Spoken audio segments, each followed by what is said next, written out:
It's weird how much blue psychologically affects our brains, our nervous systems, in ways that we can't consciously comprehend, but our bodies absolutely do. Which is why I can't stop thinking about this tiny little village in Spain that I'm pretty sure is pronounced Juzcar, spelled J-U-Z-C-A-R, Juzcar, because on paper, the story of this town is ridiculous. Let's talk about it. A movie studio comes in, paints the whole town blue for a marketing gimmick for the global release of the Smurfs movie. Yeah, tiny village in Spain painted blue Smurfs movie. And then the movie studio leaves. The village itself is supposed to go back to being normal, but they don't. They actually vote to keep the town blue.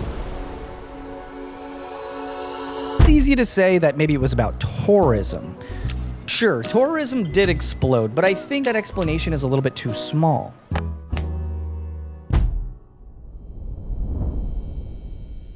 There's this study where researchers found that people literally think differently in blue rooms than in red ones. They're more associative, more introspective, less aggressive.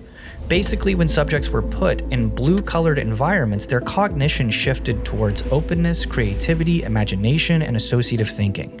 But in red environments, people shifted towards detail-oriented error detection modes, more cautious, less conceptual, more analytical. Historically speaking, this actually is nothing new. The painters of old understood this very well. They used something called ultramarine, not to be confused with these guys. The oldest, richest blue we've ever managed to create by grinding lapis lazuli into dust. And painters of the time said, this stuff is so expensive, this is God's color. When something costs that much human labor, we turn it into a symbol, practically overnight.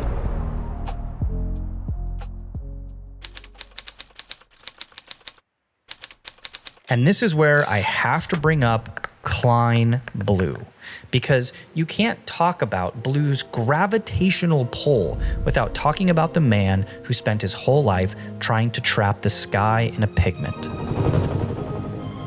Yves Klein. Klein blue is a ridiculously electric, bottomless shade. It is the closest any human has gotten to manufacturing the feeling of infinity through color. He'd paint a canvas in IKB, which is International Klein Blue, and ordinary people would stand in front of it and get emotional without even knowing why. And this might sound silly until you yourself go visit a canvas that is 6 feet by 4 feet of just Klein blue.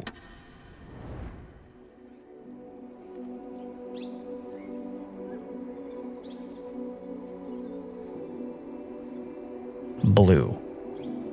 It makes intimacy itself feel endless. And I know all of that sounds more romantic than it probably is, but it's also just physics. Blue wavelengths scatter differently. They diffuse.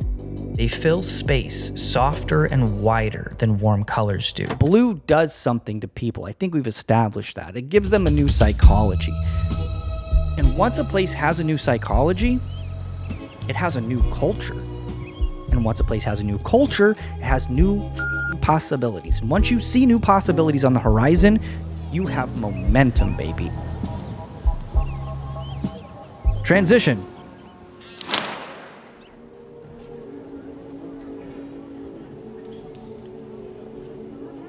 Humans have these moments too. Walk into a cathedral, see a vault drenched in cobalt, and tell me that you don't feel something shift inside of your soul.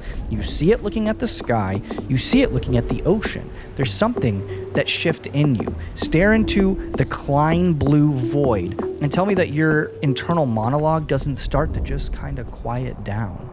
Swim in a deep ocean and tell me that it feels the same as standing on the shore.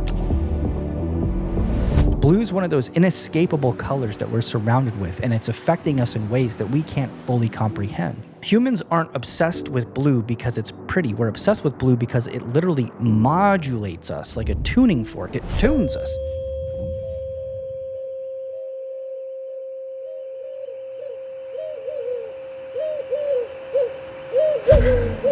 Blue is the least common natural pigment on Earth. Most animals that look blue aren't wearing blue. It's a structural collaboration, light trickery, a scam of physics. The sky isn't blue. The ocean isn't blue. Our eyes just are easily fooled by light scattering particles and reflections. The particles in the atmosphere, some of them are about the same size as the wavelength of blue light, all right? Real quick, I find Neil deGrasse Tyson very annoying to listen to. I don't think I'm the only one, but he does give a really good explanation of what the hell I'm talking about here. So I'm going to put Subway Surfers on half of the screen so that way we can kind of get through it. Okay. Now, if you have a particle and light, and there's a particle is the same size as that light, it'll reflect or scatter, and so that light doesn't make it straight through. It sends in every other direction. The light from the sun selectively has the blue removed on its way down to Earth's surface, and the blue scatters into the air, and you have a blue sky. That's very romantic. It is beautiful. Which actually reminds me of something that has bothered me for years. The Greeks didn't have a word for blue. They called the sky or the ocean just wine dark or other terms, not Homer, not the tragedians, not the philosophers. The sea in the Odyssey is called wine dark. The sky is called metallic. And it's not that they were colorblind, their brains process blue just like ours do. It's that the idea of blue wasn't culturally constructed yet. Maybe that's why blue feels so charged, because historically, it's the color we had the least control over. It existed above us and beneath us, but not in our hands. It was this constant presence we couldn't possess. And anytime humans want something they can't possess, it gets coded as spiritual or forbidden or transcendental or melancholy, but more often than not, just regular old holy.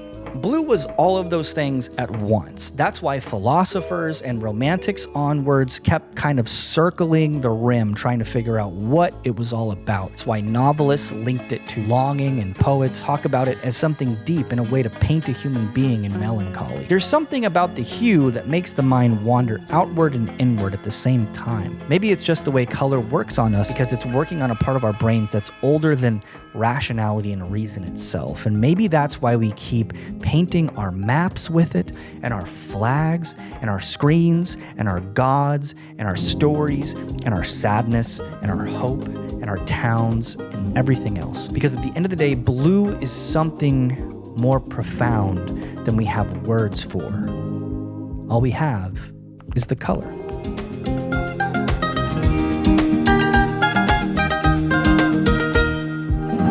Hey, thank you for watching the video. I really appreciate it. It's a whole video about the color blue. Shout out Julia, my one subscriber over on Patreon. Really appreciate it. So does Maxim, my video editor, who has, a wife and 5 children. He needs to take care of them. So check me out over on Substack too. A lot of these videos are born out of the articles that I write over there, and I think they're pretty good. And so do quite a few other people. Shout out to them, all the subscribers, both free and paid. Thank you for watching Lighthouse Manifesto, the YouTube channel that refuses to pick a niche.